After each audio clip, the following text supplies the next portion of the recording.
Life has its moments, and they don't always come knocking. After many failed attempts to mend things that won't budge, restless nights, and ruined plans, it sets in. There has to be more to it, hasn't there? Still, nothing happens despite my best efforts at working hard, praying, journaling, meditating, and manifesting. As you hunch over the sky, you ask, why isn't it working?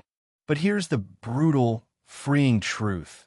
You've been attempting to impose alignment with a closed fist, but the cosmos responds better to surrenders than to clenched fists. Even though you've been attempting to confirm your future, your energy has been telling you, I don't have it. I'm not enough. I'm scared, as Jung famously stated. What you resist not only persists but grows in size. Your presence, rather than your words, captivates others. That's why nothing comes out of your efforts. Not because you're unmotivated or flawed, but because you're in survival mode, attempting to exert control over something that was never rightfully yours to begin with. Instead of attracting desires, focus on attracting your authentic self. And when you base your whole self-concept on mending, chasing, or solving problems, the life you lead ends up mirroring the very emptiness you were fleeing from. What if I were to tell you this? At this very moment, stopping is the strongest action you can take. Do not be afraid. Do not be weak. Do not be proving. And do not be afraid to let go. The becoming begins when the doing ceases. The subconscious begins to stir as soon as the din stops. Reality starts to line up on its own. The mind starts to heal, and the shadow starts to integrate when you stop interfering. Not giving up, but rather giving in to something more profound and everlasting marks the beginning of your surrender, not the end of your endeavor. Just let go and see what transpires. Okay, let's go into Chapter 1. Quit chasing. It's holding you back. We've been led to believe a falsehood that says pursuing after your dreams will lead to success and happiness. The idea is that you can achieve your goals if you just run faster, push harder, and keep working. Carl Jung didn't tell us to go after our desires. Rather, he urged us to reflect on our motivations and ask, why am I chasing this in the first place? This is because, as we all know, the item we're clinging to isn't always what we truly desire. Sometimes, it's just a temporary fix for something more serious. Is it love or the fear of abandonment that drives your thoughts when you need it so intensely? Is it a genuine desire to be wealthy, or are you attempting to appease those who made you feel inadequate in the past? Jung was brilliant not in inspiring others, but in challenging them. According to him, until you make the unconscious conscious, it will direct your life, and you will call it fate. In other words, he is saying that if you keep your wounds hidden from view, they will control your wants without you realizing it. Therefore, you keep chasing after things in the hopes that they will fulfill you.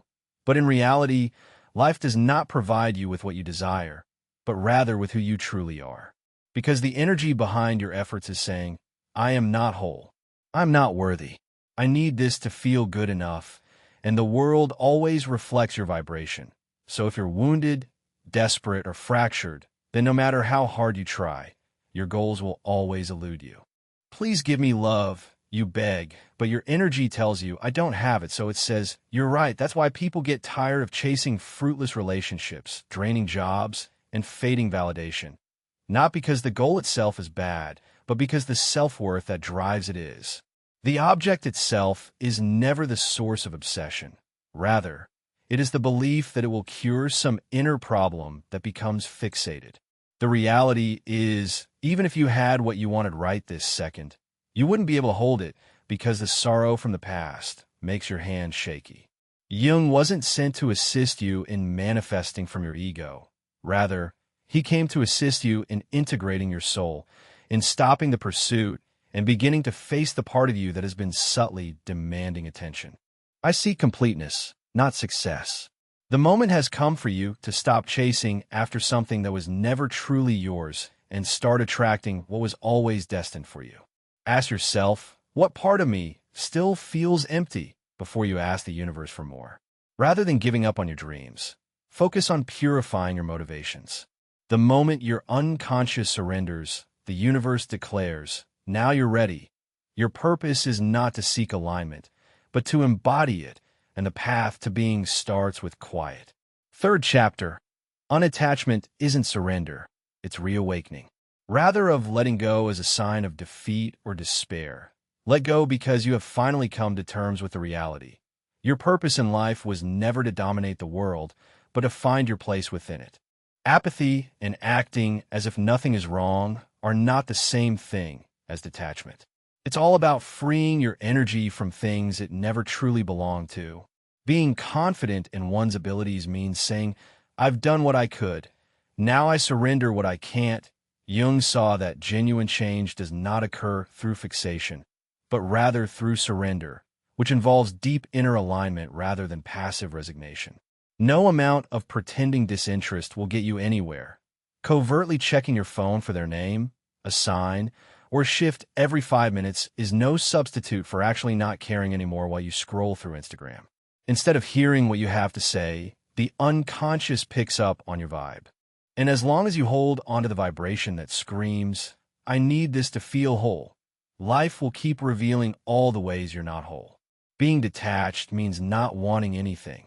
It means not being dependent on anything. Something deep inside you knows, even if this never comes, I am still enough. The paradox is that when your energy reaches a point of alignment with that reality, things start to flow. Not because you push them, but because you're not fighting them anymore.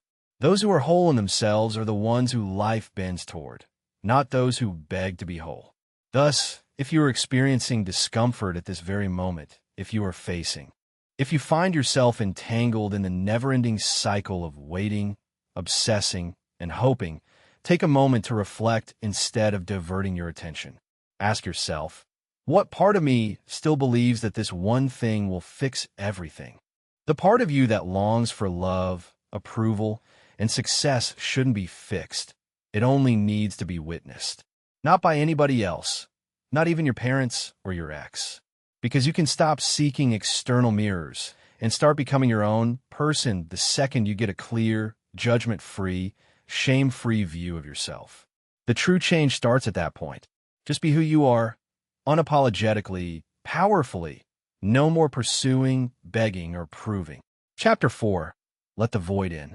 This is the point at when things change. After all the drama, obsessing, grasping, and pleading, when you finally release go, something unexpected happens. Nothing. Just quiet. No indication of anything. No payoff. No unexpected miracle. When you open your eyes, nothing has changed. The moment that most people break is when their phone stops ringing, their heart continues to hurt, an opportunity doesn't materialize, a message doesn't arrive, and a voice inside them whispers, was any of that even worth it? This is because we've been taught to believe that if we let go, something good will come right after. The cosmos, however, operates in accordance with energy rather than time. Additionally, it verifies your current self-awareness before granting your request. Here you are in the empty, a place that seems devoid of anything yet contains all things. Here you are in the liminal zone, between the stages of death and the birth of your new self. That void is terrible because there is no way to know if you are heading in the correct direction. There is no guide, no evidence, and no outside validation. Amidst the hushed stillness that compels you to have faith in something you haven't seen, it's just you and your thoughts. This area is what I refer to as the creative void. According to his words, in all chaos, there's a cosmos. In all disorder, a secret order. This suggests that what appears to be an absence of external activity is, in fact, a profound internal restructuring. Your spirit is not resting. Rather, it is being built. Your neurological system is adjusting so that you can get what you beg for. Your unconscious mind is rewiring, and old traumas are healing. My ego tells me something isn't working since I can't see anything happening. Something is the trap, though. You will undermine your own efforts if you buy into that deception. Everything that was subtly coming together behind the scenes would be halted when you resume chasing. No, the emptiness serves as a cleansing, not a torment. This process will rid you of all your false beliefs and reliance on other people's approval, control, and outcomes-based validation, leaving you with nothing but your own truth. And the universe pays attention when you stop seeking and begin becoming, since energy is never deceitful. All the vision boards, affirmations, and mantras in the world won't help if you're still sending the message, "I'm scared it won't happen," to yourself and others. During the void, you are required to fully inhabit the outcome before it even comes. When the money finally drops into your bank account, will you feel rich? Before a relationship even starts, is it possible to experience love? Are you able to experience a sense of liberation prior to any external changes? The ability to collapse time is essential. What you do transforms being into waiting. Transform tranquility into irresistible allure. Life will meet you where you are because you become the frequency of your desires. But you have to go through the hardest part, the part where you feel like you're doing nothing, but in reality, you're becoming everything, in the face of complete stillness and uncertainty. Therefore, stand firm if you're currently experiencing that emptiness. Just stand there, fix it, and don't freak out. Inhale deeply, straighten yourself, and pay attention. Life becomes noisy again, but this time it sings your song. Once you learn to be a present rather than a seeker of proof, once you become proficient in this precious silence. Fifth chapter. Assemble, not fixate. Your desires aren't arbitrary or a form of punishment. They're all legitimate. No, the cosmos isn't playing tricks on you or holding you some elusive reward. Behold, it is a spiritual mission, a message in a mirror. Carl Jung had a profound grasp of this. Breathe deeply, close your eyes, and ask yourself, what part of me still thinks this thing will complete me?